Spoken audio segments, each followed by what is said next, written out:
오늘은 우리가 누가복음 32번째 시간으로 무엇을 보려고 라는 제목으로 같이 말씀을 나누도록 하겠습니다. 무엇을 보려고. 우리가 신앙생활을 하는 데 있어서 가장 먼저 기억해야 할 것은 하나님의 생각과 나의 생각이 다르다는 것입니다. 그리고 하나님의 길과 내 길이 다르며 하나님의 뜻과 내 뜻이 다르다는 것을 인정할 때부터 우리의 신앙은 바르게 가기 시작합니다. 그래서 예수님께서 누구든지 나를 따라오려거든 자기를 부인하고 자기 십자가를 지고 나를 따를 것이니라 그러셨습니다. 우리가 내 생각과 내 뜻과 내 길이 부인되어지지 않으면 하나님의 생각과 하나님의 길과 하나님의 뜻을 따라 살아갈 수가 없어요. 그렇기 때문에 우리가 하나님의 말씀에 순종하는 삶을 살아간다. 그럴 때에는 우리가 먼저 무엇보다도 하나님의 말씀을 따라 우리에게 말씀하시는 대로 그 순종하는 삶을 살기 위해 날마다 내 안에서부터 그 하나님의 말씀을 따르고 살아살고자 하는 결단과 결심이 필요하다는 겁니다. 그리고 항상 하나님은 옳으며 나는 틀리다 하는 이 자아에 대한 인식이 분명히 있어야 하는 것입니다. 예수님께서 세례 요한의 제자들을 돌려보내신 후에 그 모여있는 사람들에게 세례 요한에 대해서 말씀하시는 내용이에요. 너희가 무엇을 보려고 광야로 나왔더냐? 그렇게 질문하세요. 바람에 흔들리는 갈대냐? 아니면 부드러운 옷을 입은 사람이냐? 아니면 화려한 옷을 입은 사치하는 사람이냐? 그런 사람들은 왕궁에나 있다라고 말씀하십니다. 세례 요한은 광야에서 약대토릇을 입고 허리에 가죽띠를 띠고 메뚜기와 석청을 먹으면서 하나님의 말씀을 증거하던 사람입니다. 광야에서 예수님이 오실 길을 준비하고 예수님이 오실 길을 내던 사람이 세례 요한이에요. 그래서 26절에 광야에 간 이유가 선지자를 보러 간 것이면 옳다 그러셨어요. 그가 바로 선지자다. 그리고 그는 선지자보다도 훌륭한 자다. 예수님께서 그렇게 말씀하세요. 그러면서 말라기 3장의 말씀을 인용하시면서 내 사자를 내 앞에 보내노니 내 앞에서 내 길을 준비하리라 한 그 사람이 바로 이 세례 요한이다. 말라기에서는 엘리야가 오리라 했는데 그 엘리야가 바로 이 세례 요한이다 그러셨어요. 그러니까 우리가 여기서도 분명히 알아야 되는 것은 말라기에서는 엘리야가 오리라 그러셨고 예수님은 세례 요한이 엘리야다 그러셨어요.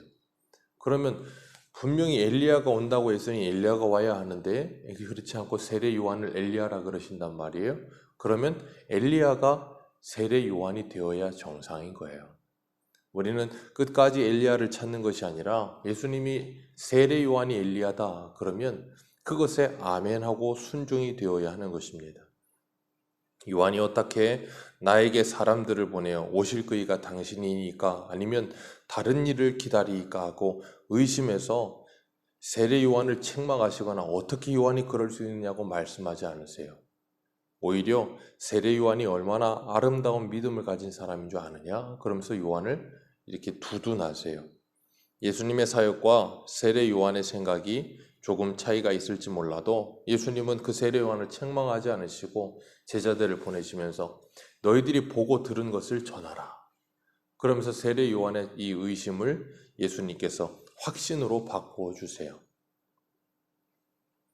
그리고 사람들에게는 세례 요한은 여인이 낳은 자 중에 가장 훌륭한 자이다, 가장 큰 자이다 그렇게 말씀하세요. 우리는 왜 교회당에 다니고 있는가? 우리는 왜 하나님을 찾고 있는가? 우리는 왜 예수님을 찾고 있는가? 예수님께서 분명히 말씀하세요. 누구든지 나로 말미암아 실족하지 않는 자는 복이 있느니라.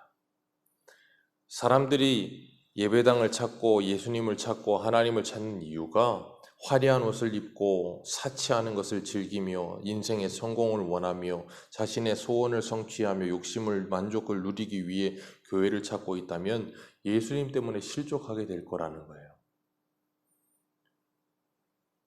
그래서 예수님께서 오병이어의 표적을 보여주셨을 때도 사람들이 억지로 임금 삼으려고 하다가 예수님께서 말씀을 풀어 가르치시면서 내가 바로 하늘에서 내려오는 산 떡이다. 나를 먹고 내 살과 내 피를 먹는 자는 영원한 생명을 얻는다 그랬더니 사람들이 뭐라 그래요? 이 말씀은 어렵도다. 누가 이 말씀을 따르겠느냐 하면서 다 떠나잖아요. 우리가 예수님 때문에 실족하게 된다면 그것은 우리의 생각과 우리의 길과 우리의 뜻이 잘못된 것을 인정하지 않기 때문에 그래요. 모든 선지자보다 훌륭한 자라 말씀은 구약의 모든 선지자는 오실 메시아를 예언했어요. 그리고 오실 메시아를 예표했습니다. 그러나 예수님을 실제로 만난 적은 없어요. 다 하나님의 말씀을 듣고 예언했을 뿐이에요.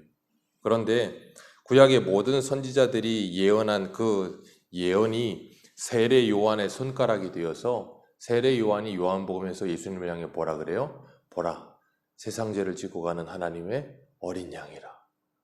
구약의 모든 사람들이 예언한 그 예언의 말씀이 세례 요한을 통해 예수님에게 드러나지는 거예요. 그러면서 세례 요한은 누구를 봤냐면 그 구약의 모든 사람들이 예언한 그 하나님이 보내시는 메시아를 세례 요한은 직접 눈으로 보았고 그 예수님에게 세례를 주었고 그 예수님과 함께 했어요. 그랬기 때문에 오늘 본문에서 뭐라 그러시는 건가 하면 이 26절 같이 읽겠습니다. 시작. 그러면 너희가 무엇을 보려고 나갔느냐? 선지자냐? 옳다. 내가 너희에게 이르노니 선지자보다도 훌륭한 자니라. 아멘. 선지자보다도 훌륭한 자니라 하는 이유가 거기 있는 거예요. 구약의 모든 선지자들은 예수님 못 봤어요. 근데 세례 요한은 봤단 말이에요. 그리고 28절에 보면 내가 너희에게 말하노니 여자가 낳은 자 중에 요한보다 큰 자가 없도다. 여자가 낳은 자 중에 요한보다 큰 자가 없대요. 그리고 나서 그 다음에 그러나 하나님의 나라에서는 극히 작은 자라도 그보다 크니라. 좀 앞뒤가 안 맞는 문맥처럼 보여요. 여인이 낳은 자 중에 가장 큰 자가 요한이고 하나님의 나라에서는 가장 작은 자도 요한보다 큰 자다 그러셨어요. 이 말씀을 이해하기 위해서는 마태복음 11장을 좀 봐야 됩니다. 마태복음 11장 11절. 마태복음 11장 11절.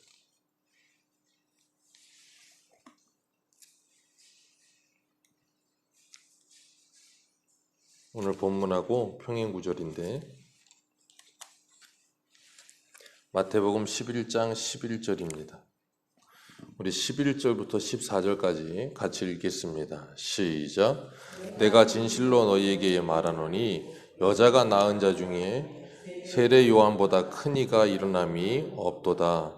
그러나 천국에서는 지극히 작은 자라도 그보다 크니라. 세례 요한의 때부터 지금까지 천국은 침노를 당하나니 침노하는 자는 빼앗느니라. 모든 선지자와 율법이 예언한 것은 요한까지요. 만일 너희가 즐겨받을진대 오리라 한 엘리야가 곧 이 사람이니라. 아멘. 모든 선지자와 율법이 예언한 것은 언제까지라 그렇게 말씀하세요? 모든 선지자와 율법이 예언한 것은 13절에 요한까지라.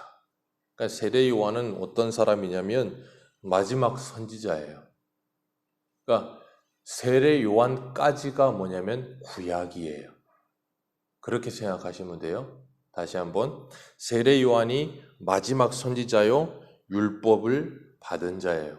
그리고 세례 요한까지가 구약입니다.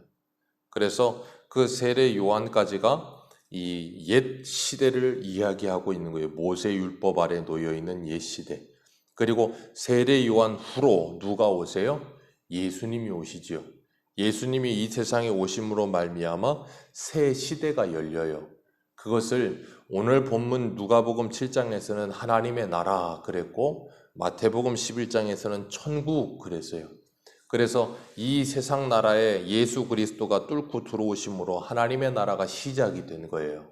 그래서 제가 늘 말씀드리는 것처럼 마태복음 11장에 예수님이 나를 믿는 자는 죽어도 살겠고 살아서 나를 믿는 자는 영원히 죽지 아니하리라 하신 그 말씀이 뭐라 그랬어요? 우리는 이 땅에서부터 영생을 사는 것입니다 라고 말씀드렸죠. 예수 그리스도 안에서 이미 천국을 사는 거고 하나님의 나라를 사는 거예요. 그렇기 때문에 예수님이 이 땅에 찾아오심으로 말미암아 하나님의 나라의 복음이 시작이 되었고 그 복음을 들은 자들, 그래서 예수님의 죽으심과 부활하심과 승천하심과 다시 오심에 대한 말씀을 들은 사람들은 누구보다 커요? 세례 요한보다 큰 자예요. 그러니까 좀 아까 제가 말씀드린 것처럼 구약의 모든 선지자들보다도 훌륭한 자니라 그랬잖아요. 그 이유가 뭐라 그랬어요? 구약의 모든 사람들은 예수 그리스도에 대해서 하나님의 말씀을 듣고 예언은 했지만 예수님을 본 적이 없어요. 그래서 히브리서 11장에 그 약속을 멀리서 보고 환영하였으나 그렇게 표현하잖아요. 나그네와 거류인으로 살았다 그러긴 했는데 약속을 멀리서 봤어요. 그런데 세례 요한은 뭐 했다고요? 직접 봤어요. 그 약속이신 예수 그리스도를 지칭하여 하나님의 어린 양이라고도 하고 그 예수님에게 세례를 베풀기도 했단 말이에요. 그런데 세례 요한은 헤롯에게 그 잘못된 걸 책망하다가 헤롯에게 목베어서 죽임을 당하지요. 그리고 예수님은 그때부터 뭐 하세요? 사역을 시작하시잖아요. 그러니까 세례 요한은 죽고 나서 예수님의 사역이 시작되면서부터 세례 요한은 예수님의 가르치심과 그리고 예수님의 십자가의 죽으심과 예수님의 부활하심과 예수님의 승천하심과 예수님의 다시 오심에 대한 말씀과 그리고 그 모습을 봤어요? 못 봤어요? 못 봤단 말이에요. 그러니까 율법과 구약 시대는 세례 요한으로 끝이나 세례 요한이 죽고 예수 그리스도로 말미암아 다시 시작된 그 하나님의 나라에서 시작된 모든 사람들은 그 모습을 봤어요? 안 봤어요? 다 봤어요. 말씀을 통해 다 들었어요. 세례 요한은 듣지도 보지도 못한 것을 보았다고요. 그렇기 때문에 하나님의 나라에서는 지극히 작은 자라도 누구보다 크다고요? 세례 요한보다 크다 그러는 거예요. 그렇기 때문에 우리들은 세례 요한보다 큰 자예요? 작은 자예요? 큰 자예요. 우리는 구약의 모든 선지자들, 모든 사람들보다도 하나님의 말씀에 대해서 더 큰 걸 받은 사람들이에요. 더 큰 은혜 받았고 더 확실한 말씀을 받았어요. 완성된 계시의 말씀을 받았다고요. 그럼 우리는 구약의 사람들보다 믿음이 좋아야 돼요? 나빠야 돼요? 당연히 좋아야죠.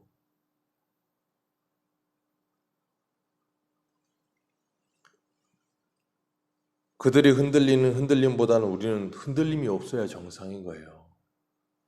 완성된 계시의 말씀을 통해서 하나님의 말씀을 받고 있기 때문에. 그래서 주님께서 말씀하시는 거예요. 세례 요한이 때부터 지금까지 천국은 침노를 당하는 침노하는 자들의 것이다.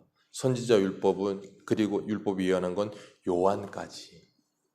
그 이후에는 우리가 예수 그리스도를 통해 그 말씀을 다 받았다라고 말씀하시는 거예요. 오늘 우리들은 세례 요한보다 더 큰 자로 하나님의 더 큰 말씀을 더 큰 은혜를 받은 자로 정말로 살고 있는가? 한번 생각해 보시길 바랍니다. 이 말씀을 듣는 사람들의 반응이 두 가지로 나와요. 오늘 본문에 보니까 첫 번째 사람들은 어떻게 반응하는가 하면 백성들과 세리들은 요한의 세례를 받은 자들로서 예수님의 말씀을 듣고 하나님을 뭐라 그래요? 의롭다 고백한다고 29절에 말씀하고 있어요. 하나님을 의롭다 고백해요. 그런데 30절에 같이 읽습니다. 시작. 바리새인과 율법 교사들은 그의 세례를 받지 아니하고 그들 자신을 위한 하나님의 뜻을 저버리니라. 바리새인과 율법교사들이 왜 세례를 받지 않았어요? 이유는 하나죠. 자신들이 죄인이라는 걸 인정하지 않은 거예요. 29절에 백성들과 세리들은 자신들이 죄인이라는 걸 세례 요한이 회개하라 천국이 가까웠느니라 죄사함을 얻는 세례를 베풀 때 다 세례를 받았어요.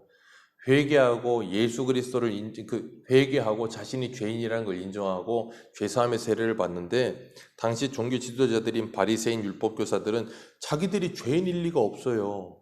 율법으로는 흠이 없는 사람들인데 자기들의 기준에서 그러니 어떻게 세례 요한의 세례를 받겠어요? 그리고 자신들을 위한 하나님의 뜻을 뭐 했다고요? 저버렸다. 세례 요한의 세례도 무시하고 세례 요한도 무시하고 예수님도 무시하고 예수님을 조롱하고 오히려 예수님을 뭐예요? 죽이는 거예요. 그러니까 비유로 말씀하시는 거예요. 이 세대 사람들을 무엇으로 비유할까? 그 세대 사람들이 누구예요? 이 바리새인과 율법 교사들. 세례 요한의 세례를 받지 않고 세례 요한을 무시하며 예수님도 무시하고 예수님의 세례도 받지 않는 자들, 불세례도 받지 않는, 성령 세례도 받지 않는 자들. 그에 대해서 말씀하시면서 뭐라 그러는가 하면 아이들이 장터에 앉아서 서로 불러 이르되 우리가 너희를 향하여 피리를 불어도 너희가 춤추지 않고 우리가 곡하여도 너희가 울지 아니하였다 함과 같도다. 아이들끼리 시장에서 놀고 있는데 놀이를 하는 거예요. 피리를 부었다는 건 이 결혼잔치를 예상시키는 거거든요. 그러니까 결혼식이니까 피리를 불고 기뻐하니까 뭐 해야 돼? 다 춤추고 좋아해야 돼요. 그런데 안 좋아하더라는 거예요. 기분 나빠하고 울상을 하고 있으니까 뭔가 기분 안 좋은 일이 있는가 보다. 그러니까 안 웃나 보다. 그래서 그 아이들이 그럼 내가 너희들을 위해서 곡을 해줄 테니까 너희들 울어라. 그러니까 또 곡을 해주는데도 울지도 않아요. 아무런 반응이 없는 거예요.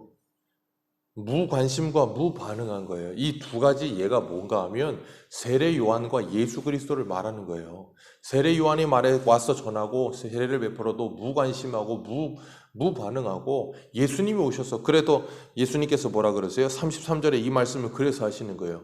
세례 요한이 와서 떡을 먹지 아니하며 포도주를 마지 않으니까 뭐라 그랬다고요? 귀신 들렸다 하고 예수님이 와서 먹고 마시니까 먹기를 탐하고 즐기는 사람이요 세리와 죄인들의 친구다.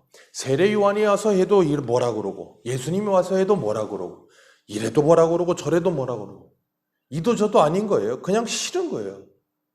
우리는 왜 교회에 다닙니까? 하나님의 말씀을 들으려고 나오는 겁니까? 하나님의 은혜를 받으려고 나오는 겁니까? 하나님을 만나려고 나오는 겁니까? 말씀을 듣고 찬양을 하고 기도를 하는데 아무런 반응이 없어요. 하나님께서 라오디게아 교회에게 책망하시면서 하신 말씀이 있어요. 내가 내 행위를 아노니 내가 차지도 아니하고 뜨겁지도 아니하도다. 내가 차든지 뜨겁든지 하기를 원하노라. 내가 이같이 미지근하여 뜨겁지도 아니하고 차지도 아니하니 내 입에서 너를 토하여 버리리라. 아멘. 무감각한 세대, 무반응과 무관심한 세대. 세례 요한이 와도 예수님이 와도 누가 와도 반응이 없는 세대.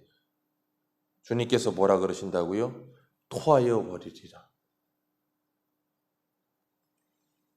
35절 같이 읽겠습니다. 시작. 지혜는 자기의 모든 자녀로 인하여 옳다함을 얻느니라. 지혜는 이 소피아라는 단어거든요. 이 지혜는 자기의 모든 자녀로 인하여 옳다함을 얻느니라. 잠언에 나오는 이 지혜, 이 카리스라는 단어하고 거의 동일한 단어예요. 그러니까 이 지혜, 잠언에서 지혜는 의인화시켜서 얘기하잖아요. 그 지혜가 누구예요? 예수 그리스도. 지혜는 자기 모든 자녀로 인하여 옳다함을 얻느니라. 지혜이신 예수님은 하나님의 자녀들에게만 옳다함을 얻는다 그 말이에요. 그렇지 않은 자들은 뭐예요? 옳다 하지 않죠, 당연히. 무반응하고 무감각하니까요. 그 말씀이 옳다 인정함을 받고 믿는 자녀들은 하나님의 말씀을 듣는 귀가 열려있는 사람들입니다. 그래서 그 말씀을 통하여 내 안에 가증함과 죄를 볼 때마다 탄식하며 울고 하나님의 은혜를 받을 때 기뻐하며 춤을 추고 하나님의 말씀을 따라서 반응하는 삶을 사는 거예요. 오늘날의 시대는 정말 하나님의 말씀 앞에 울고 웃는 반응이 있습니까? 우리는 정말 하나님의 말씀을 들을 때마다 내 가슴을 찢으며 통회하며 회개하는 반응이 있습니까? 하나님의 은혜를 받을 때 기뻐하며 춤추는 반응이 있습니까? 오히려 세례 요한은 떡도 먹지 않고 포도주도 먹지 않는다면서 금욕주의다 그러면서 귀신 들렸다 그러고 있고 예수님은 다 먹으니까 탐하고 있고 먹기를 탐하고 돼지처럼 먹으며 죄인들의 친구로 살아가고 있다고 조롱하고 그러면 그런 말을 하는 그들은 뭐 하는 자들입니까? 오늘 이 말씀이 옳음을 인정하는 자들은 하나님의 말씀을 따라 살아가면서 하나님의 말씀을 반응하는 삶을 살게 될 거예요. 오늘도 우리가 기도로 준비하며 영적으로 민감하여서 이 하루를 살아갈 때 하나님의 말씀에 민감히 반응할 수 있는 복된 하루 되시길 주님의 이름으로 축복합니다. 그래서 기쁠 때 하나님께 찬송하고 슬플 때 하나님께 기도하며 하나님과 동행하는 하루 되시길 바랍니다. 기도하겠습니다.